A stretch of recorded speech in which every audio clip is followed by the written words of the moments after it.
Ça va. Bonjour. On va aujourd'hui réfléchir au livre de la Genèse.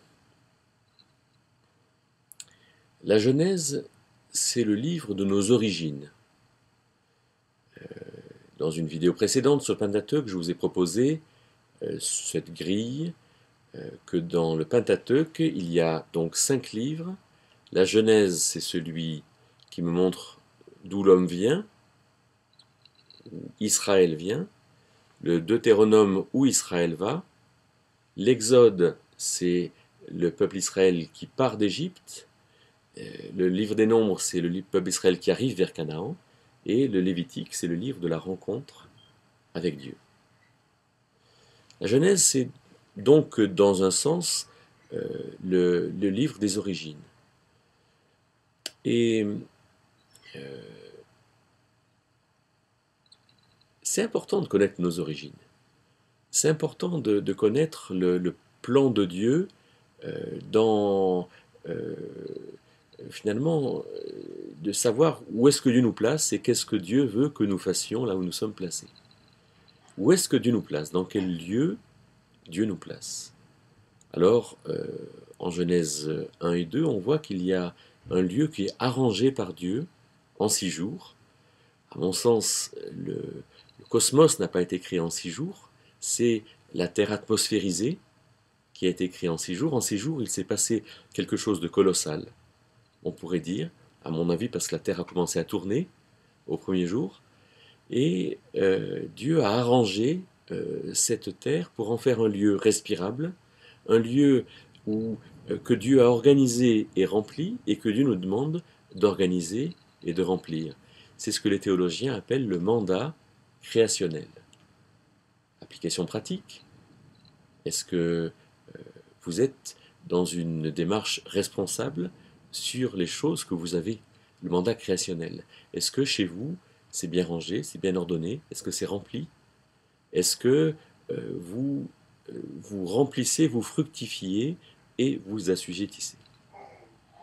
Après, avec l'exemple des personnes, Adam, Ève, Caïn, Abel, euh, et puis après Noé, etc., Abraham, Isaac, Jacob, il y a des exemples de personnes, des exemples de couples, des exemples de familles.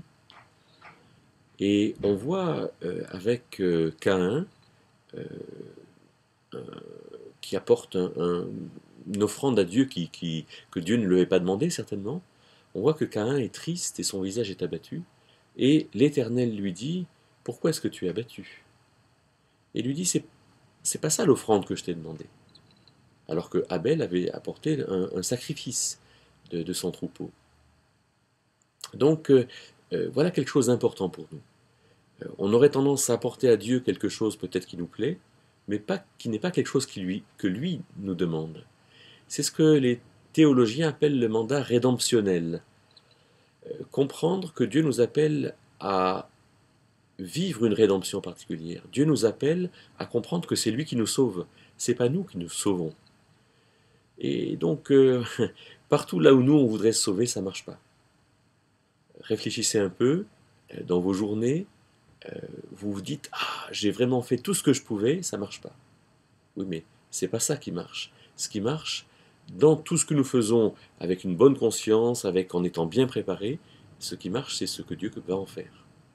Et donc, rentrons-nous dans ce mandat rédemptionnel, dans cette chose, dans cette attitude que Caïn n'a pas voulu prendre et qui fait qu'il a tué son frère.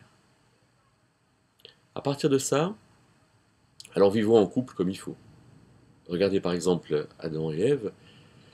On a l'impression que Ève, elle a fait son enfant toute seule. Regardez Noé et sa femme. On ne sait pas comment est-ce qu'elle s'appelle, sa femme, Madame Noé. Et Noé, il s'est enivré, il s'est bourré la gueule. Regardez Isaac et Rebecca. Isaac aimait Ésaü, Rebecca aimait Jacob. Regardez donc ces familles avec Abraham et Sarah, où Abraham a donné Sarah pour femme au pharaon, à Abimelech, roi de Guérar, etc. Ça va pas. C'est quoi notre vision du couple avec ce regard sur la Genèse? C'est quoi notre vision sur la famille? Pourquoi est-ce que Ruben a couché avec la concubine de son père, de Jacob? Et puis, dernière chose, c'est regardons la place qu'a Israël dans le livre de la Genèse. On a l'impression que tout converge vers Israël. Vous savez, la Genèse est rythmée par ces 10 déclarations. Ce sont ici les générations d'eux. Et pour converger vers Sem, vers les fils de Sem, vers Térak, vers Abraham, vers Jacob et puis vers Joseph. Comme si Dieu appelait ce peuple d'Israël à être quelque chose. À quoi est-ce que Dieu appelle Israël? À être une bénédiction pour les nations parmi lesquelles je suis et certainement vous êtes.